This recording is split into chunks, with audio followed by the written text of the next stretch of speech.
Alors, aujourd'hui, nous parlons politique. En France, notamment, Pour changer. oui. Mais nous allons parler évidemment de quelque chose qui nous tient à cœur, de l'échiquier gauche de cette politique française. Et nous avons Emmanuel Morel puis Marie-Noëlle Lienemann ont annoncé leur départ du Parti Socialiste avec le départ potentiel de Julien Dray, personnalité très associée à SOS Racisme. Et à Bref, François Hollande. Voilà. Et donc, ainsi, c'est donc peut-être un nouveau signe de délabrement du Parti Socialiste. Raphaël Mille, qu'en pensez-vous ? Bah, c'est le moins qu'on puisse dire, parce que 2 en 3 jours, ça commence à faire un peu beaucoup. Et peut-être 3 en, je sais pas, 4-5 jours, hein, qui sait, si Julien Dray s'en va. Bon, en tout cas, c'est clairement un coup dur pour le Parti Socialiste qui va devoir composer avec ce qui reste. C'est-à-dire, faut être honnête, bon, 30 députés, vous me direz, c'est déjà 2 fois plus que le Parti communiste et quasiment 2 fois plus que la France insoumise. Mais voilà, disons que l'hémorragie, on l'a pensé contenue avec l'élection d'Olivier Faure. Voilà. Non, ça reprend, mais c'est-à-dire que d'un côté c'était à droite avec le départ de Manuel Valls, maintenant il y a le bras gauche qui s'en va. Il reste plus que les jambes peut-être, et encore, on sait pas trop.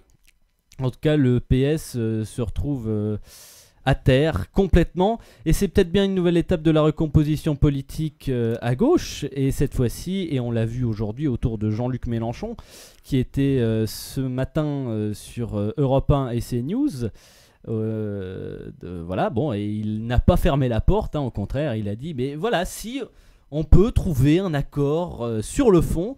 Enfin, c'est même pas un accord. Si on est d'accord sur le fond, c'est pire que trouver un accord, eh bien ils peuvent venir, à la condition expresse d'être en effet d'accord sur le fond et intransigeant.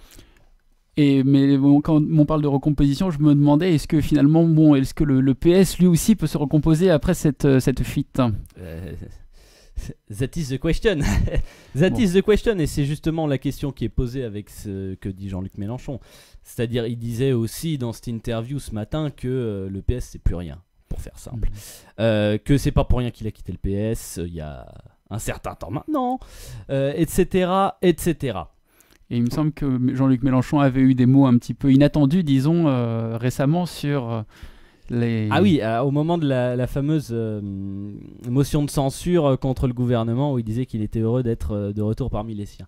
Bon, peu importe, en tout cas, la réalité est que la gauche est en train de vraisemblablement de se reconstruire autour de Jean-Luc Mélenchon, ou plutôt sur la base de ce que propose Jean-Luc Mélenchon, et même pire que la base, c'est-à-dire que ça doit être le socle commun, et pour lui le fondement de cette base-là, c'est les ruines du PS et du Parti communiste qu'il va falloir, selon lui, réconcilier. Merci Raphaël Mille. Pardon.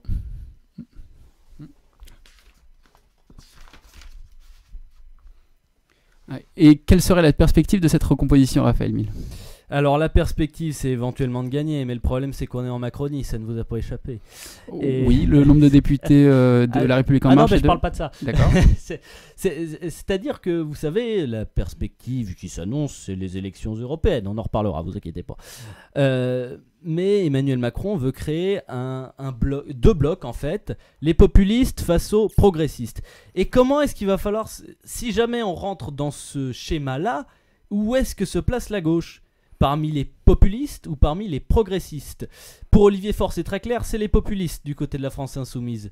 Pour la France insoumise, c'est ni l'un ni l'autre. Il va falloir se positionner parce que les élections européennes, c'est dans quelques mois seulement.